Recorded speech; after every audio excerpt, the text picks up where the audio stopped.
El notario me miró en silencio cuando leyó el nombre que nadie esperaba. En ese instante, el aire de la oficina se volvió denso, casi irrespirable. Mis manos temblaban sobre mi regazo mientras observaba las caras de incredulidad de mis hijos, de mi nuera, de todos los que habían venido ese día esperando algo muy diferente. Yo había guardado silencio durante años, había tragado humillaciones, había fingido no ver, no escuchar, no sentir. Pero ese día, frente al notario, con ese documento firmado y sellado, todo cambió. Lo que ellos no sabían es que yo había preparado cada detalle de este momento durante meses y que la justicia, aunque tardía, finalmente había llegado. Me llamo Elena, tengo 62 años y durante toda mi vida creí que el amor de una madre era incondicional, infinito, incapaz de quebrarse. Trabajé desde los 14 años en una fábrica textil en las afueras de Guadalajara, cosiendo hasta que mis dedos sangraban,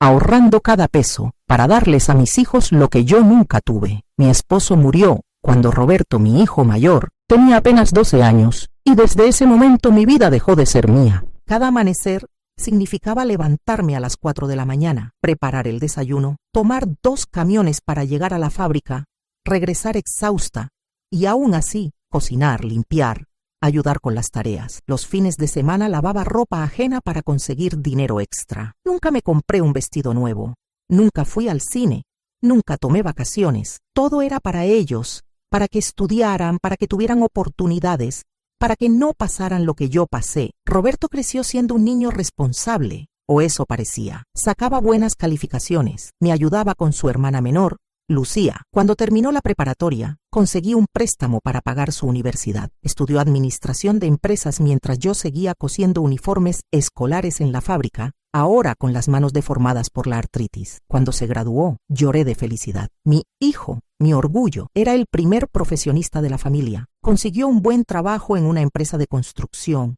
comenzó a ganar bien, y yo pensé que finalmente podría respirar un poco, descansar, tal vez dejar de trabajar tantas horas. Pero entonces conoció a Daniela. La primera vez que la vi, sentí algo extraño en el pecho, una intuición que intenté ignorar. Ella venía de una familia acomodada del norte de la ciudad, había estudiado en escuelas privadas, hablaba con ese acento refinado que a mí me hacía sentir pequeña. Era bonita, eso no podía negarlo, pero había algo en su mirada cuando observaba mi casa humilde, mis muebles viejos, mi cocina con las paredes manchadas por años de grasa. Roberto estaba completamente embelesado con ella. «Mamá, es increíble.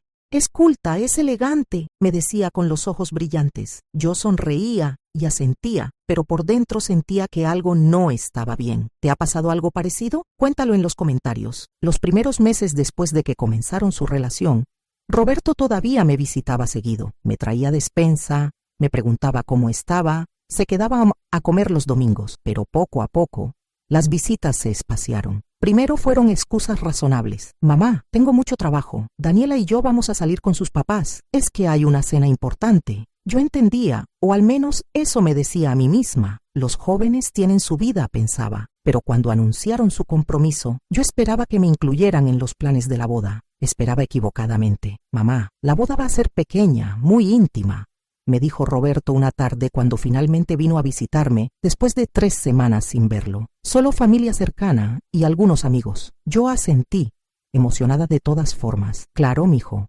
Lo que ustedes decidan está bien. ¿Necesitas ayuda con algo? Puedo contribuir con lo que tengo ahorrado». Él desvió la mirada. «No, mamá.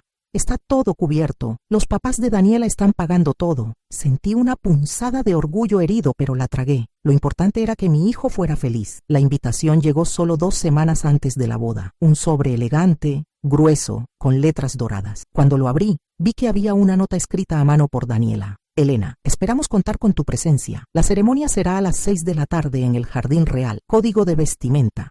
Formal, elegante». Leí esa nota una y otra vez. No decía «querida Elena» ni «estimada suegra», solo Elena, seco, distante. Y ese «esperamos contar con tu presencia» sonaba más a una obligación que a una invitación genuina. No tenía dinero para comprar un vestido formal elegante. Mis ahorros se habían ido en pagar el préstamo de la universidad de Roberto y en ayudar a Lucía con sus gastos escolares. Pasé días buscando en tiendas de segunda mano hasta que encontré un vestido azul marino que, aunque un poco pasado de moda, se veía digno. Me gasté el dinero que tenía guardado para las medicinas de ese mes en mandar a arreglar el vestido para que me quedara bien. Cuando llegó el día de la boda, me arreglé con todo el cuidado del mundo. Me peiné yo misma, me maquillé con los cosméticos viejos que tenía. Me puse los únicos zapatos de tacón que poseía, aunque me apretaban, y sabía que terminaría con los pies destrozados. El jardín real era un lugar impresionante. Nunca había estado en un sitio así. Todo era mármol,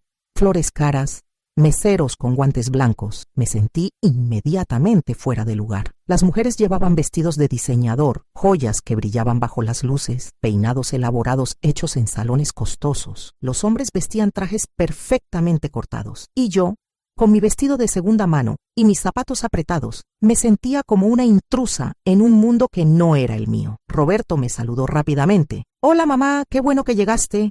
Siéntate, por favor, ya va a empezar la ceremonia». Un beso rápido en la mejilla y se fue. No me presentó con nadie. No me llevó a conocer a los papás de Daniela. Simplemente me señaló una silla en la parte de atrás, casi en la última fila, mientras que del otro lado, las filas delanteras estaban repletas de la familia de la novia. Me senté sintiendo un nudo en la garganta, pero me dije que no debía arruinar este día. Era la boda de mi hijo.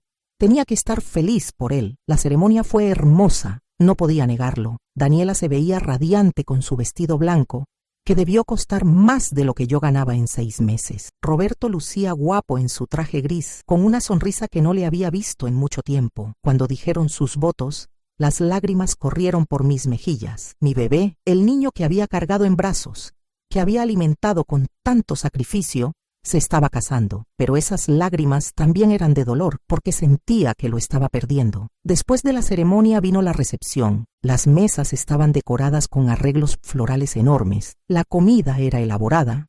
Había un bar completo y música en vivo. Busqué mi nombre en las tarjetas de las mesas y lo encontré en una mesa al fondo, junto a personas que no conocía y que claramente tampoco querían conocerme. Eran amigos lejanos de la familia de Daniela, personas mayores que apenas me dirigieron la palabra. Desde mi lugar podía ver la mesa principal donde estaban los novios, rodeados de los papás de Daniela, los hermanos de Daniela, los abuelos de Daniela. Yo, la madre del novio, estaba relegada a un rincón como si fuera una invitada de compromiso. Intenté acercarme a Roberto en varios momentos de la noche. Quería felicitarlo apropiadamente.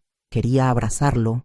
Quería que me presentara con su nueva familia, pero cada vez que me acercaba, él estaba ocupado. «Mamá, ahorita no.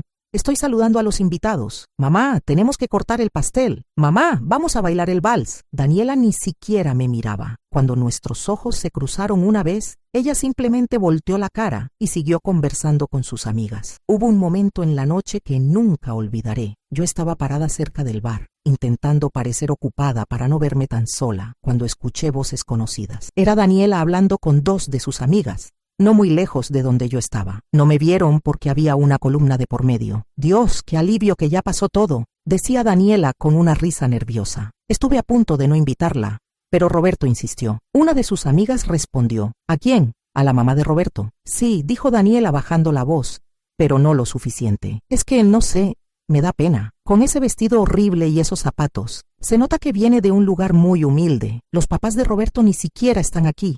Gracias a Dios solo tuvimos que lidiar con ella». Me quedé paralizada detrás de esa columna. Sentí que el piso se abría bajo mis pies. Vestido horrible, pena, lidiar conmigo. Había gastado mi último dinero en ese vestido. Había trabajado toda mi vida para que Roberto pudiera llegar a este momento. Y para su nueva esposa, yo era solo un estorbo, una vergüenza que había que ocultar. Las lágrimas amenazaban con salir, pero no podía llorar ahí. No les daría ese gusto. Respiré profundo, me limpié los ojos disimuladamente y decidí irme. No me despedí de nadie. Tomé mi bolsa y salí de ese jardín elegante, con mis zapatos apretados lastimándome los pies, sintiendo que cada paso me alejaba no solo de esa fiesta, sino de mi propio hijo. Los meses siguientes fueron de silencio. Roberto no me llamó después de la boda. Yo tampoco lo llamé a él, esperando como una tonta que él tomara la iniciativa. Finalmente, después de 6 semanas me marcó. «Mamá, disculpa que no te había llamado. Hemos estado muy ocupados acomodándonos en el departamento nuevo». Departamento nuevo. Ni siquiera sabía que se habían mudado. «Ah, qué bien, mijo», respondí intentando sonar normal. «¿Cómo están?» «Bien, bien. Oye, te llamo rápido porque Daniela y yo vamos a salir. Luego te marco con más tiempo. Colgó antes de que yo pudiera decir algo más. Las llamadas se volvieron más esporádicas. Una cada 2 meses, siempre breves, siempre con la misma excusa de estar ocupados. Yo seguía trabajando en la fábrica, aunque cada vez me costaba más. La artritis había empeorado y había días en que apenas podía sostener las tijeras, pero necesitaba trabajar porque Lucía estaba terminando la preparatoria y quería ir a la universidad. No podía dejarla sin apoyo como había hecho con Roberto, aunque Roberto ahora parecía haberse olvidado de todo lo que yo había hecho por él. Un día, después de casi 1 año sin ver a mi hijo, recibí una llamada de Daniela. Fue la primera vez que ella me llamaba directamente. Elena, te habla Daniela. Su voz sonaba tensa, casi molesta. Necesito que hablemos. Mi corazón comenzó a latir rápido. ¿Habría pasado algo con Roberto? Claro, dime. ¿Todo está bien? Roberto y yo vamos a tener un bebé. Por un momento, la alegría me inundó. Iba a ser abuela. ¡Ay, mija, qué felicidad! Felicidades a los dos, qué bendición. Pero ella continuó sin emoción. Sí, bueno, te llamo porque necesitamos que entiendas algo. Con el bebé en camino, vamos a estar muy ocupados y probablemente no podamos verte tan seguido. Además, queremos criar al bebé en un ambiente específico, ¿entiendes? No queremos influencias que puedan confundirlo. No entendí al principio. ¿Influencias? No comprendo, Daniela. Ella suspiró con impaciencia. Mira, Elena, no quiero ser grosera, pero Roberto y yo tenemos un nivel de vida ahora. Queremos que nuestro hijo crezca rodeado de ciertas cosas, ciertos valores. No queremos que venga a una casa humilde y se confunda sobre su posición social. Es mejor así, créeme. Sentí como si me hubieran dado una bofetada. ¿Me estás diciendo que no quieres que vea a mi nieto? No estoy diciendo eso exactamente, solo que las visitas tienen que ser muy espaciadas y bajo nuestras condiciones. Y cuando vengas, por favor, trae ropa presentable. No queremos que el niño se avergüence de su abuela cuando crezca. Colgué el teléfono temblando de rabia y dolor. ¿Avergonzarse de mí? De la mujer que había trabajado hasta destruir su salud para darle todo a su padre. Intenté llamar a Roberto inmediatamente, pero no contestó. Le dejé varios mensajes, cada vez más desesperados. Finalmente, 2 días después, él me devolvió la llamada. Mamá, ya hablé con Daniela. Ella me contó de su conversación. Roberto, ¿de verdad tú piensas así? ¿De verdad te avergüenzas de mí, de tu casa, de dónde vienes? Hubo un silencio largo, demasiado largo. Mamá, no es eso. Es solo que, mira, Daniela tiene razón en algunas cosas. Tenemos que pensar en el futuro de nuestro hijo, en darle lo mejor. Y a veces eso significa tomar decisiones difíciles. Decisiones como alejar a tu propia madre. Nadie te está alejando.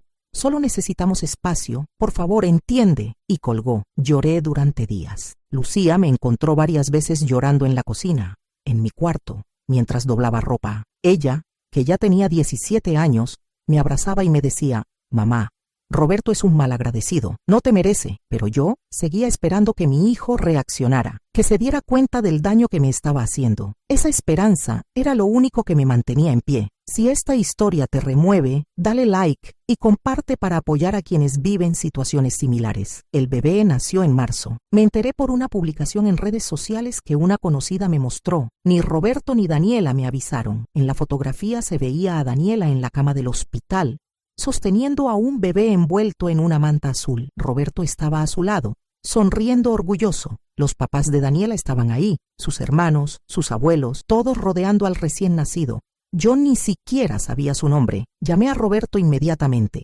sin importar que fueran las 11 de la noche. Esta vez sí contestó. Bueno, su voz sonaba cansada. Roberto, vi que nació el bebé. ¿Por qué no me avisaste? Mamá, han sido días muy intensos. No he tenido tiempo de llamar a nadie. ¿A nadie? Vi las fotos. Toda la familia de Daniela estaba ahí. Bueno, ellos viven cerca del hospital. Fue más fácil. Roberto, soy tu madre. Soy la abuela de ese niño. Lo sé, mamá. Ya tendrás oportunidad de conocerlo. ¿Cuándo? No lo sé. En unas semanas tal vez. Daniela está muy delicada. No quiere visitas ahorita, pero la familia de Daniela sí pudo visitarlos. Mamá, por favor, no empieces. Estoy muy cansado para discutir. Y colgó nuevamente. Pasaron 3 meses antes de que me permitieran conocer a mi nieto. 3 meses en los que ellos publicaban fotografías constantes del bebé. 3 meses en los que vi cómo los papás de Daniela disfrutaban a su nieto mientras yo solo podía mirar desde lejos. Finalmente, Roberto me llamó. Mamá, puedes venir el domingo a las 3 de la tarde, pero solo por 1 hora.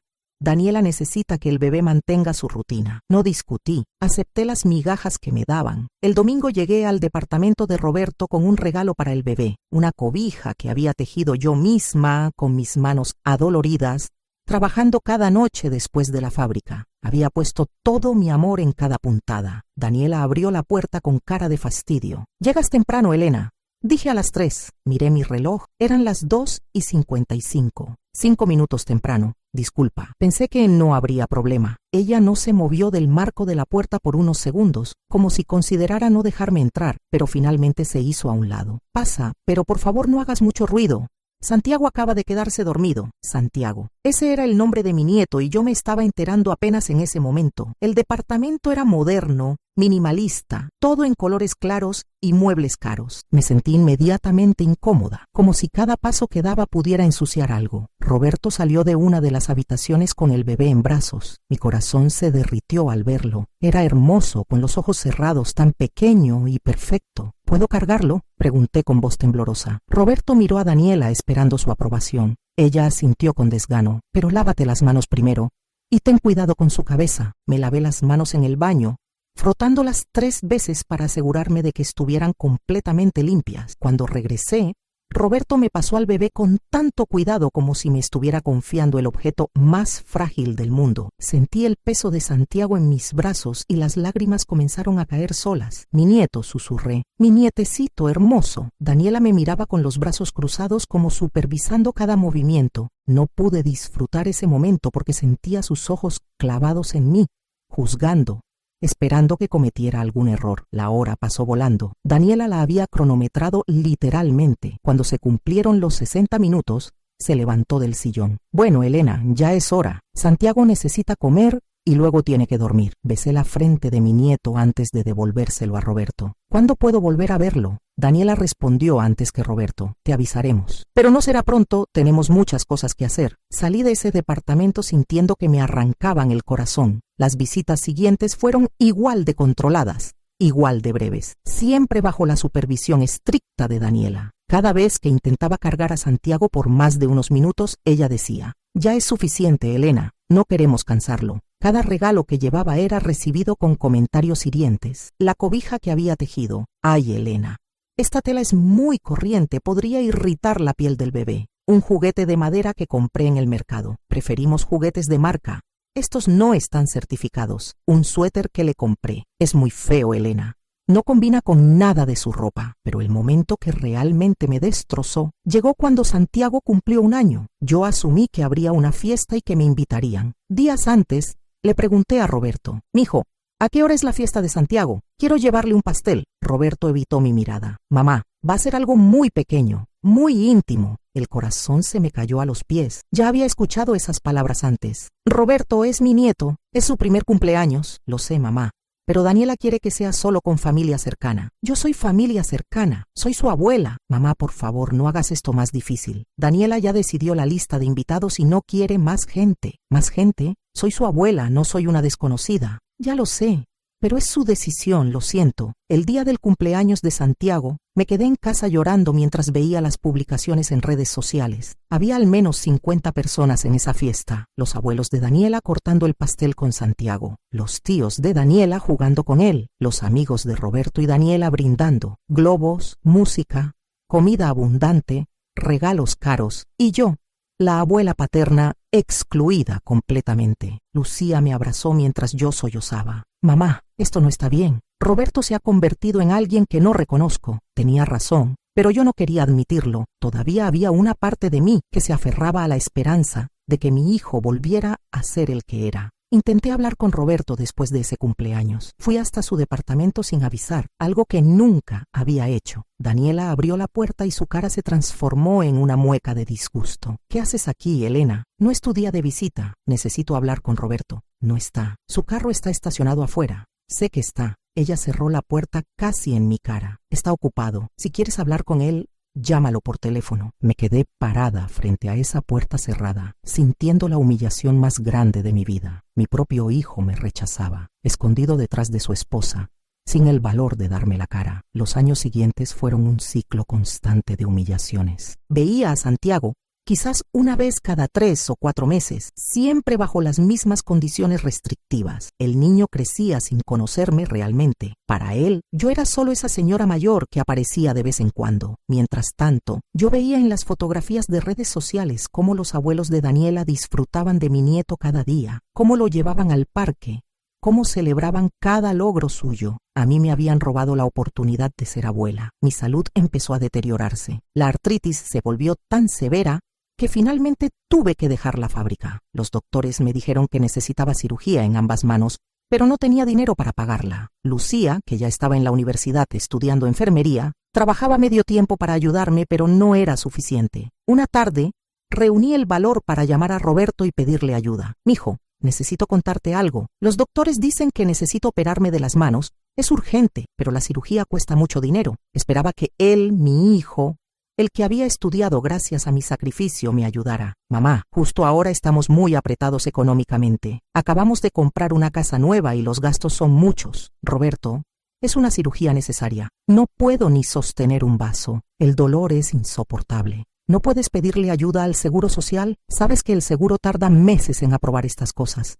Por favor, mijo. Hubo un silencio. Déjame hablarlo con Daniela y te digo. Nunca me dijo nada. Pasaron semanas y él nunca volvió a tocar el tema. Cuando yo lo mencionaba, cambiaba la conversación o decía que no podía hablar en ese momento. Finalmente, tuve que pedirle dinero prestado a una tía lejana para poder operarme. La recuperación fue larga y dolorosa. Roberto no fue a visitarme ni una sola vez al hospital. No llamó para preguntar cómo había salido la cirugía. Nada. Fue Lucía quien estuvo a mi lado cada día, quien me ayudaba a comer, quien me limpiaba, quien lloraba conmigo cuando el dolor era demasiado intenso. Un día, mientras todavía estaba en recuperación, sonó mi teléfono. Era Daniela. Elena, necesito que me hagas un favor. Me sorprendió que me llamara. Habían pasado meses desde la última vez. Dime, Daniela, resulta que los papás de Roberto no pueden cuidar a Santiago este fin de semana porque van a viajar y nosotros tenemos un evento importante. ¿Podrías quedarte con él el sábado completo? No podía creer lo que estaba escuchando. Durante años me habían alejado de mi nieto, me habían limitado a visitas de 1 hora y ahora que necesitaban algo de mí, me llamaban como si nada, pero mi amor de abuela pudo más que mi orgullo. Claro, Daniela, con gusto lo cuido. Perfecto. Te lo llevamos a las 8 de la mañana y lo recogemos como a las 9 de la noche. Ahí te mando por mensaje lo que come y sus horarios. Colgó sin siquiera preguntar cómo estaba yo de salud. El sábado llegó y con él una oportunidad que yo había estado esperando por años, pasar tiempo real con mi nieto. Santiago tenía ya casi 4 años y era un niño hermoso, pero consentido. Desde que llegó, hizo berrinche tras berrinche. Quiero mi tablet, quiero mis juguetes. Esta casa es fea. Las palabras de ese niño inocente eran el reflejo de lo que escuchaba en su casa. Intenté distraerlo con juegos, con cuentos, con la poca comida que tenía. Poco a poco, conforme pasaron las horas, Santiago se fue relajando. Jugamos con unas cajas de cartón, hicimos dibujos. Le conté historias de cuando su papá era niño. Por primera vez vi una conexión real entre nosotros. Al final del día, cuando lo estaba acostando en mi cama para que tomara una siesta, me abrazó y dijo, «Abuela, ¿por qué no vengo más seguido? Me gusta estar contigo». Esas palabras me partieron el corazón porque confirmaban lo que yo siempre había sabido. No era que Santiago no me quisiera, era que no le permitían quererme. Cuando Roberto y Daniela llegaron a recogerlo esa noche, Santiago corrió hacia ellos emocionado. «Mami, papi, la abuela y yo jugamos mucho y me contó historias y fue muy divertido». Daniela me miró con algo que parecía molestia. «Qué bien, mi amor, vámonos ya». Roberto ni siquiera entró a la casa. Se quedó esperando en el carro. No me dio las gracias. No me preguntó cómo me había ido. No me ofreció dinero por haber cuidado a su hijo todo el día.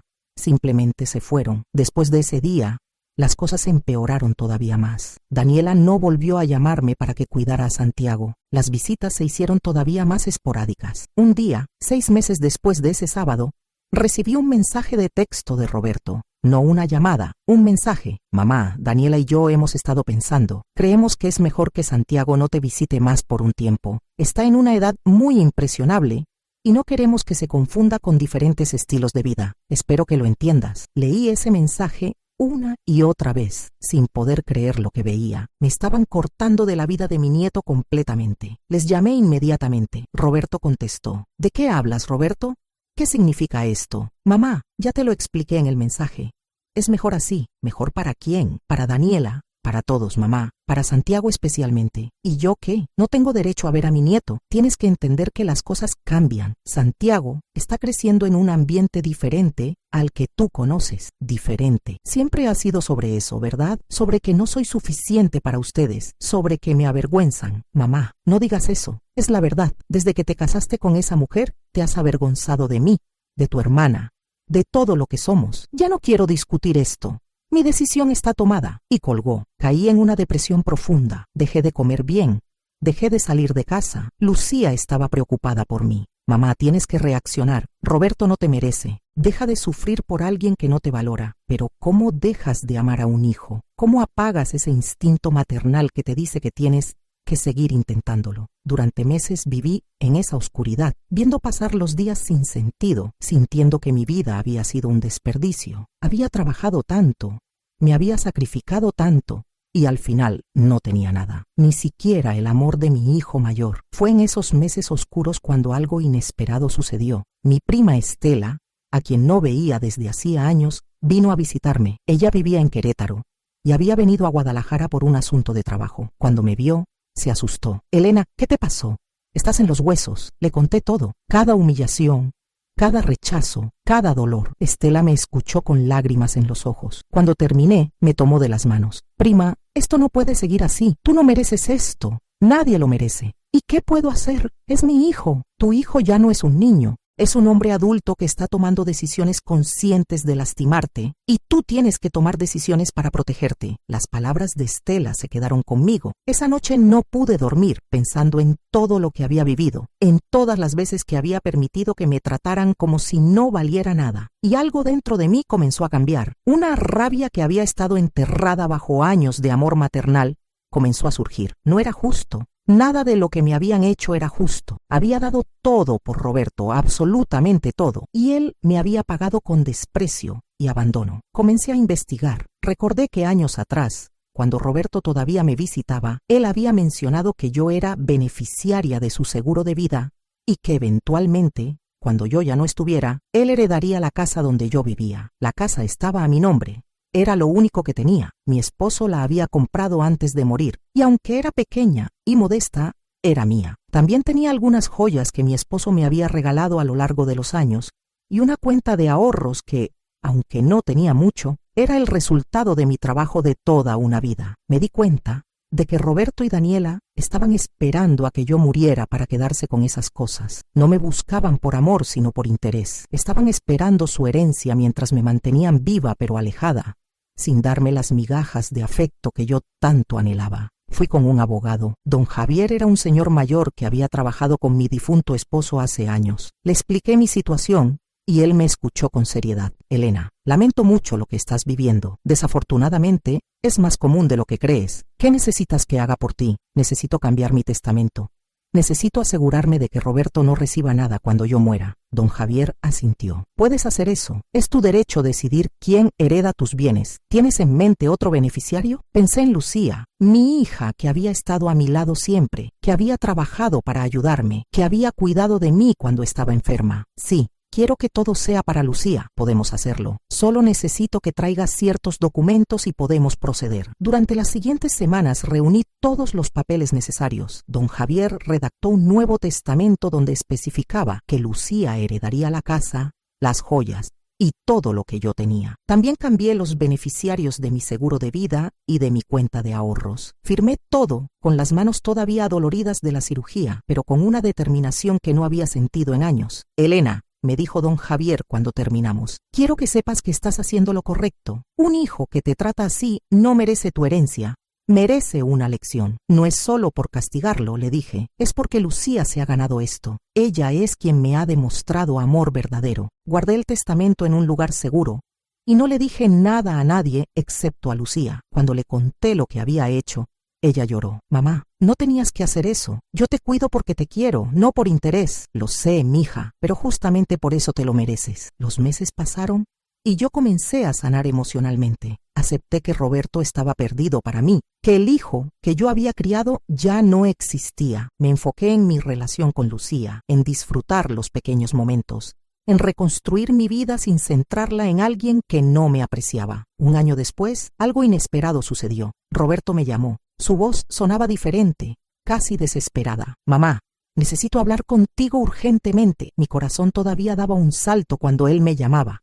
A pesar de todo, dime, mijo, necesito que vengas a la casa, es importante. Quise preguntar qué pasaba, pero él insistió en que tenía que ser en persona. Esa tarde fui a su casa, que ahora era una residencia enorme en una zona exclusiva. Daniela abrió la puerta y por primera vez en todos estos años me sonrió. Una sonrisa falsa, pero sonrisa al fin. Elena, qué bueno que viniste. Pasa, pasa. Algo no estaba bien. Podía sentirlo. Roberto estaba en la sala, vestido formalmente, como si viniera de una reunión importante. Mamá, siéntate por favor. Me senté en el borde del sofá, incómoda. ¿Qué pasa? Me asustaste con tu llamada. Roberto intercambió una mirada con Daniela antes de hablar. Mamá, hemos estado pensando mucho últimamente. Daniela y yo queremos que Santiago tenga una relación más cercana contigo. No podía creer lo que estaba escuchando. Después de años de alejarme, ahora querían que tuviera relación con mi nieto. ¿Por qué este cambio repentino? Daniela se aclaró la garganta.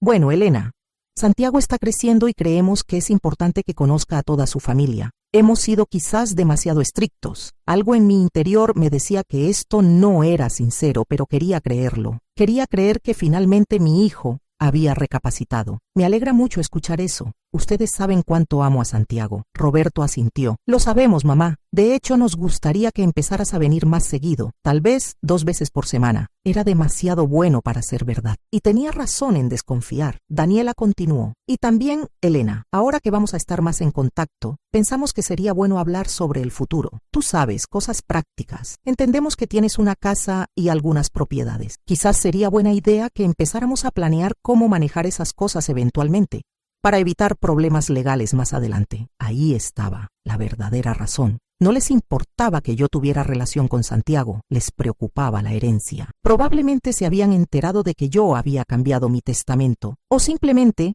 querían asegurarse de que cuando llegara el momento, ellos recibirían todo. La rabia que había sentido meses atrás volvió con fuerza. Ya veo, dije con voz calmada. Esto no es sobre Santiago, es sobre mi casa y mi dinero. Roberto se puso nervioso. Mamá, no es así. Claro que es sobre Santiago, pero también es práctico hablar de estas cosas. Somos familia. Familia. Repetí la palabra con amargura. Durante años ustedes me han tratado como si no fuera parte de esta familia. Me excluyeron de la boda, del nacimiento de Santiago, de su primer cumpleaños. Me humillaron una y otra vez. Cuando necesité ayuda para mi cirugía, me ignoraste. Cuando te pedí ver a mi nieto, me lo negaste. Y ahora sí soy familia, ahora sí soy importante.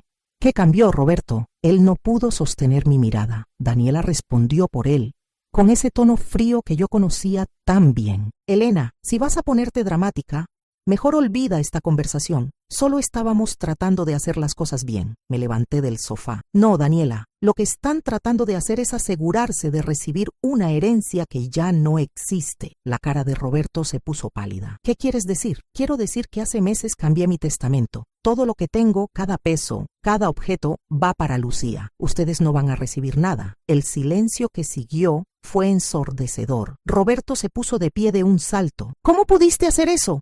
Soy tu hijo. Exacto, Roberto, eres mi hijo, y como mi hijo, deberías haberme amado, haberme respetado, haberme cuidado, pero no lo hiciste. Lucía sí lo hizo. Ella se ganó esa herencia con su amor y su dedicación. Tú solo demostraste que lo único que te importa es el dinero. Daniela estalló. Eres una vieja manipuladora. Estás tratando de controlar a Roberto con tu dinero. Me reí sin humor. Manipuladora. Qué interesante que uses esa palabra, Daniela. Tú, que desde el primer día manipulaste a mi hijo para alejarlo de mí. Tú, que lo convenciste de que yo no era suficiente para su nueva vida. Tú, que me excluiste de la vida de mi nieto. Y ahora me llamas manipuladora porque decidí proteger lo que es mío y dárselo a quien realmente me lo merece. Roberto intentó acercarse a mí. Mamá, por favor, ¿podemos arreglar esto? No tiene que ser así. Sí tiene que ser así, Roberto. Porque tú elegiste una y otra vez. Y nunca me elegiste a mí. Ahora es mi turno de elegir. Salí de esa casa con la cabeza en alto. Detrás de mí Escuchaba los gritos de Daniela y las súplicas de Roberto, pero no volteé. Durante días, Roberto me llamó incesantemente. Dejó mensajes llorando, pidiendo perdón, prometiendo cambiar, pero yo había aprendido la lección. Las palabras no significaban nada sin acciones que las respaldaran. Y las acciones de Roberto durante años habían sido claras. Yo no era importante para él. Decidí hacer algo que nunca había hecho, enfocarme en mí misma. Con el poco dinero que tenía ahorrado, me inscribí en clases de pintura en un centro comunitario. Siempre había querido pintar, pero nunca había tenido tiempo. Conocí a otras mujeres de mi edad que también habían pasado por situaciones difíciles con sus hijos. Formamos un grupo de apoyo informal. Nos reuníamos cada semana a tomar café y compartir nuestras historias. Por primera vez en años, no me sentía sola. Lucía terminó su carrera de enfermería con honores. El día de su graduación lloré de orgullo. Después de la ceremonia, ella me abrazó fuerte. Mamá, nada de esto hubiera sido posible sin ti. Todo lo que soy te lo debo a ti. No, mija, le dije. Tú lograste esto con tu esfuerzo. Yo solo te di las herramientas, pero tú construiste tu futuro. Ese día, mientras celebrábamos con una comida modesta pero llena de amor, me di cuenta de que no había fracasado como madre. Había criado a una hija maravillosa que me amaba y me respetaba. Roberto era la excepción, no la regla. Los meses pasaron y las llamadas de Roberto fueron espaciándose. Eventualmente dejó de llamar por completo. Un año después del incidente en su casa, recibí una citación legal. Roberto me estaba demandando, alegando que yo no estaba en mis facultades mentales cuando cambié el testamento y que él tenía derecho a su parte de la herencia. Don Javier se rió cuando le mostré los papeles. Esto no va a prosperar, Elena. Tenemos todos los documentos que demuestran que estabas perfectamente lúcida cuando hiciste los cambios. Es solo un intento desesperado de tu hijo. Tenía razón. El juez desestimó el caso después de la primera audiencia. En esa audiencia vi a Roberto por última vez. Se veía mayor, con canas que no tenía antes, con arrugas de preocupación. Daniela estaba a su lado, fulminándome con la mirada. Cuando el juez leyó su veredicto, rechazando la demanda de Roberto, vi cómo se desmoronaba. Algo dentro de mí todavía dolía al verlo sufrir, porque a pesar de todo, seguía siendo mi hijo, pero había aprendido que amar a alguien no significa permitir que te destruyan. Después de la audiencia, Roberto me alcanzó en el pasillo del juzgado. Mamá, espera, me detuve, pero no me acerqué a él. ¿Qué quieres, Roberto? Se veía derrotado. Quiero que sepas que lo siento. Siento todo lo que hice, todo lo que no hice. Tienes razón en todo. Sus palabras llegaron demasiado tarde. Roberto, te creo que lo sientes, pero lo sientes porque perdiste algo que querías, no porque realmente entiendas el daño que me hiciste. No es cierto. He estado pensando mucho. Me di cuenta de cuánto te sacrificaste por mí. ¿Te diste cuenta ahora? Ahora que ya no tienes nada que ganar. Él bajó la mirada. No tenía respuesta para eso. Adiós, Roberto, le dije y me alejé. Esa fue la última conversación que tuve con mi hijo. Al principio me dolió, pero con el tiempo ese dolor se transformó en paz. Había hecho lo correcto, no por venganza, sino por justicia, por todas las madres que se sacrifican y son olvidadas, por todas las abuelas que son alejadas de sus nietos, por todas las mujeres que dan todo y no reciben nada a cambio. Hoy, 4 años después de aquel día en el juzgado, vivo tranquila. Lucía se casó con un buen hombre que me trata con respeto y cariño. Acaban de darme la noticia de que voy a ser abuela nuevamente. Esta vez sé que podré disfrutar a mi nieto sin restricciones, sin humillaciones. Mi casa sigue siendo pequeña y modesta, pero está llena de amor. Sigo pintando y he vendido algunos de mis cuadros en ferias locales. Tengo amigas que me valoran. Tengo una hija que me ama. A veces me pregunto por Santiago, mi nieto al que apenas pude conocer. Me pregunto si Roberto le contará algún día la verdad sobre lo que pasó o si crecerá creyendo la versión distorsionada que seguramente le darán. Espero que cuando sea mayor, si alguna vez siente curiosidad, busque mi historia y entienda que yo luché por amarlo, pero que sus padres no me lo permitieron. He aprendido que el amor no es suficiente, que puedes amar a alguien con todo tu corazón y aún así necesitas alejarte para protegerte, que ser madre no significa ser un tapete que todos pisan, que tienes derecho a poner límites, a exigir respeto, a decir basta y que nunca es tarde para elegirte a ti misma. Si esta historia te tocó el corazón, comparte para que más personas aprendan que el respeto y el amor propio no son negociables. Comenta desde qué ciudad nos miras y si quieres que contemos más historias como esta, suscríbete y activa la campana. Recuerda, una madre que se respeta enseña a sus hijos a respetarla. No permitas que nadie ni siquiera tu propia sangre te quite tu dignidad.